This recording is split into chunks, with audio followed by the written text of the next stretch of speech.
Welcome to the Instagram Stories for Saturday, October 25th. I'm your host, Daniel Hill, and this is the weekend edition of the Instagram Stories. Today on the show, we're going to get into some Instagram updates, including the head of Instagram explaining how you can now find a reel that you watched on Instagram and you didn't like it or you didn't make a comment on it and you want to find it again. Good news, Instagram is rolling out a way that you can actually find that again. We'll also hear from Marochko, who works at the Buffer team as a product manager. I spoke with her a little while back when Buffer had recently launched their Threads integration. If you're not familiar, Buffer is an app that allows you to post to multiple social platforms at once. And one of the things I like about it is if you don't have a big budget, you can post to 3 platforms for free. You can change those platforms at any time. You can link up with different platforms if you want to use one for a bit and then switch to another as part of your free 3 accounts. It's a very powerful tool, especially if you use the paid version. We will get into that, but first, here's a quick word from our sponsors. Welcome back. Let's start with the Instagram news. If you've ever found a reel on Instagram that you enjoyed watching and you want to go back to it for some reason, maybe you referenced it in a conversation with someone in real life and you say, oh, I just saw a video about that. Let me find it. It's not easy to find again. Well, Instagram is aware of this, and thankfully, they're rolling out a feature that will give them parity with what TikTok has, with the ability to find a reel you've watched before by filtering. Here's the head of Instagram to explain. Have you ever tried to get back to a reel that you'd seen on Instagram and you just can't find it? Well, there is a new feature that should help. If you go to Profile and under Settings, under your activity, there's Watch History now. So you can see every reel that you've ever watched. You can sort it from oldest to newest or newest to oldest. You can go to a specific date or date range, and you can even filter it down to a specific person or account that posted that reel. So hopefully now you can find that thing that you were trying to find that you couldn't find before. More to come. Okay, that's a good step in the right direction, but really you should be able to search. You should be able to type in comedian I watched who told a funny joke about oranges and be able to find that video again. Why Instagram doesn't have that in 2025 is beyond me. Okay, let's go on to some more Instagram news, which has to do with an update to Instagram Stories. The Restyle tool is being updated so that you can now remove unwanted details from your Instagram story photos. You can add new elements, you can change the vibe with effects, or start a trend using the Add Yours stickers, all built off the Restyle option using AI in your Instagram Stories. If you don't know how to restyle your photo, when you go to post a new story, select the Restyle icon in the top tray, which looks sort of like a paintbrush with a little asterisk next to it. You can edit your image with the Restyle tool by choosing to add, remove, or change certain elements and describing to the AI what you want to edit. You can type into the prompt bar exactly what you want. You can also select one of the preset effects, and when you're ready, you can click Done. The same process also works on videos. What's interesting about this is with these tools and the addition of the Add Yours sticker, you could start a trend. So you could say, post a video of you that looks like you're getting taken up by aliens, and then everyone could use that same Restyle prompt, make this photo look like I'm getting taken up by aliens. I'm just giving you an example. It doesn't have to be that, obviously. It could be something completely fitting with your brand or your business. But the idea is you can start a trend using this new Restyle tool. I will link to Instagram's blog post about this so you can check it out for yourself. And lastly, Instagram has added the ability to draw inside the DM inbox in conversations that you have with people. This is not very interesting to me, but I will link to it in the show notes so you can see what it looks like. Okay, that's it for the news part. Now here's my interview with Marochko from the Buffer team. Today on the show, we have Marochko from Buffer. Amanda, welcome. Thank you so much, Daniel, for having me. I'm so excited to be here with you today. Me too. So Amanda, for people who might not be familiar with you and Buffer, first let's start with you. Can you tell us a little bit about yourself? Sure. So my name is Amanda. I am a staff product manager at Buffer. I'm originally from Canada, but I'm based currently in the Netherlands. in terms of what a staff product manager does at Buffer, I cover a lot of the surface area, which I will talk about in a moment, but I cover a lot of the things like channels and different features and integrations that kind of fall under the channels umbrella. So I'm responsible for our integrations and our ecosystem with other third-party partners such as Meta, which we will be talking about a little bit later. So that's kind of what I do on my day-to-day at Buffer. And then prior to joining Buffer, I was the international growth lead at Shopify. So I helped establish the European, Middle East, and Africa market here as well. So I've been kind of working in this space with a lot of creators and entrepreneurs for quite some time. And outside of work, I run a not-for-profit for women in tech. So in case anyone is tuning in from the Netherlands in particular, that's kind of what I do outside of Buffer. If you saw my face just now, it probably looked confused because I thought, when do you sleep? That's very impressive. For people who might not be familiar with Buffer, can you tell us a little bit about it? I've been using it as a tool for years. I heard Matt Navarra talk about it probably in 2018 or 2019, and I've been using it ever since. And we'll get to the integration part in the news, but just for people who don't know what Buffer is. It's funny you mentioned Matt Navarra because he's also my former colleague. So, oh, really? Okay. Yeah, so it's a very fun ecosystem like that. But yeah, Buffer originally started out as a social media scheduling tool. We were very text-based, so we really started with Twitter. Twitter was our primary network, but since then we've expanded to have tons of different channels. So right now I think we support 12 different channels on Buffer.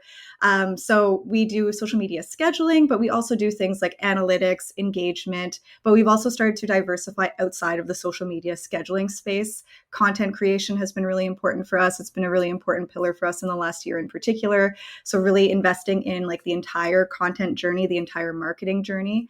And we've also built out tools like microsites. So now you can have like basically a link in bio type page. We have a free solution called Start Page. So people can set up a link in bio type website as well, which is like super low lift. So we're kind of diversifying basically to cover the entire marketing funnel for content creators and entrepreneurs. One of the things that I really like about Buffer, and I don't always hear it described this way, so maybe it's just how I use it, but when I come across something that I think, oh, I want to share this, whether it's a link to an article or something I wrote or a video I made, to be able to just put it into one tool and just sort of say, go everywhere, but it should have a different caption for every place that I'm going to put it. And I want to customize that myself. So for instance, what I write about the work that I made for LinkedIn is probably going to be very different than the way I write about it for Twitter.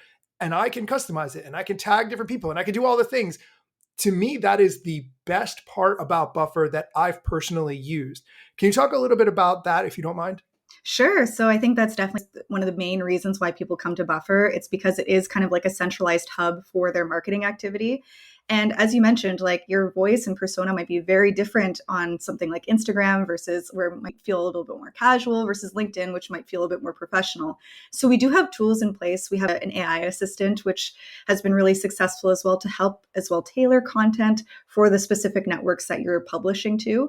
And we're going to continue to build out those types of functionalities in the next year as well to make sure that content creators feel supported throughout their journey. And so that they also, have that feedback loop too about like what kind of content is successful, when is the best time to post that content, and kind of compare it as well to other networks and other creators within the content space as well. So I think that that's a very common use case that many people who come to Buffer tend to use us for. So it's definitely our superpower, and we love to see creators like yourself utilize Buffer for that reason as well. I'm going to pause it there. We're going to take a quick break. When we come back, Amanda and I are going to talk about all the different ways that you can use Buffer and the things that you could do with it that you might not know about. Stick around. Welcome back. I'm talking with Amanda Marochko from the Buffer team, and we're talking all about the things that you can do using this social media management platform. Here's more of the interview. Absolutely. That's probably my favorite part about it, but my way I use it as well, which I didn't mention before, is through the browser plugin, which, you guys support Chrome and Firefox, because I'm personally a Firefox user. So when I come across that article that I want to share, just to be able to tap the link in my toolbar or right click the image and say send to Buffer and just have it go, like there's so many, I would say, little parts of the app that again, this is my product manager hat and kind of the way I look at the product, but I absolutely love that. And I think that might be a thing a lot of people don't know, but I think really is a great way to, whatever you want to share with your platforms, your network, to be able to do that very, very easily. So that's one of my favorite parts about Buffer. Great shout on the browser extension. I think that's probably something that's not widely known, is that we do have a browser extension, and we have this new space within Buffer called the Create space, where we have a functionality that you can just like save ideas, and it's now like a kind of Kanban board style, so you can kind of ideate on some of the ideas that you're working through, similar to Trello as an example. So those types of things, when you're in that content ideation journey, like you can just like send articles directly to that board. You can like work on them throughout your week, and then you can set them to actually be scheduled. So I think that's a different part of the content journey that we've been focusing on. And I think the browser extension is a great way, especially if you're reading articles online or you have other things that maybe you want to think about as part of like your content creation strategy. You can already start sending those to Buffer into the ideas space as well. So that's a new part of Buffer that's kind of just been revamped in the last, let's say, 6 months. We've really invested in that space, and we're going to continue to invest in improving that for our customers as well, so that they can have all of their content also stored in one place, not only like using Buffer to send content, but also just using it as a place to also store media and other articles and things like that too. I didn't know that that existed. I can't wait to try that out. I will say also that I think your free tool is underutilized or underknown as well. So if you're a content creator who's just starting out, or you don't really want to have a lot of monthly expenses at this time, whatever, the free version of Buffer supports 3 different platforms right out of the gate to be able to send those posts and do the scheduling and all the things. So I want to highlight that as well, because I think that's fantastic. Yes, thanks for mentioning that. We have a very generous free plan offering. I think many of our competitors have kind of gone up market to like an enterprise level. But for us, it's always been important to have a very generous free plan offering where you can have 3 channels. You get pretty much all of the bells and whistles within those 3 channels, at least from a publishing perspective. Of course, if you are starting to get more advanced and you need advanced analytics or engagement features, that's when, of course, the upgrade is required. But for people who are just starting out and like they just want to get a feel or a taste for creating content and get into the habit a little bit more, our free plan is very generous, and people can do quite a lot on it already. So I would definitely encourage anyone who's like maybe thinking about starting a content creation journey or just trying to get into a better habit of posting more regularly to try it out, because it is low lift. We don't require a credit card or anything like that. They can just sign up and get started right away. Absolutely. And as somebody makes their workflow, whatever that happens to be, whether you work through a team or you do the editing in CapCut yourself, it's really nice to sort of be able to finish the video edit and then make it go to all those places without going to each individual one, but still being able to customize. I absolutely love that.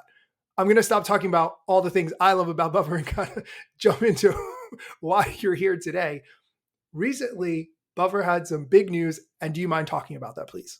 Sure. So, yeah, this has been something that we've been working on the last few months, but we recently launched our Threads integration. So, as I'm sure many of your listeners are aware, Threads is probably the biggest and latest social network to emerge, especially considering there's been a lot of new ones that have been cropping up since Twitter has been kind of taken over by Elon Musk. There's been a lot of differentiation in the market, especially for text-based networks. So, we've seen quite a few users request us to build actually the Threads integration. So I think we had around 7,000 people upvote and request it in our feature backlog.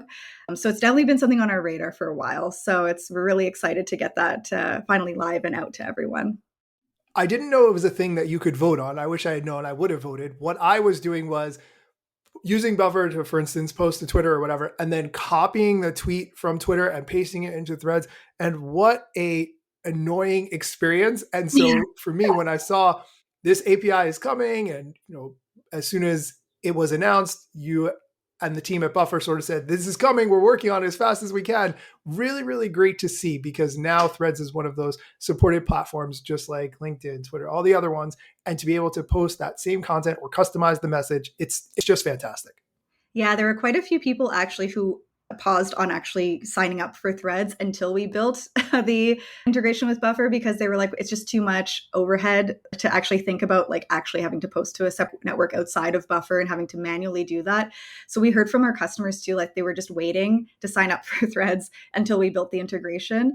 So it was a great process. We worked very closely with the Threads team. I'm happy to talk about that journey if it's interesting as well. Absolutely. Please, by all Yeah. means. So Okay, I'm going to stop it there. If you want to hear the rest of the interview, you can find it on YouTube. Just look for my YouTube channel. at Daniel Hill Media, or alternatively, you can look on Apple Podcasts or Spotify for the Instagram Stories podcast. As always, thank you for listening, and be sure to come back next time for more social media news and strategy. Yeah, let's get it. The year was 2013. You posted your first pic and you're glad your post got seen. Your friends liked it too, but what you didn't know is what posting on that platform would do.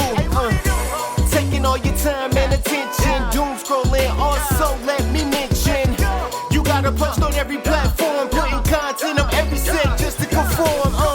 Likes gave you validation and you got hooked. Now engagement is down, you feeling overlooked. Hey, keep coming back for more podcasts. And find me on Instagram at Daniel Hill Media.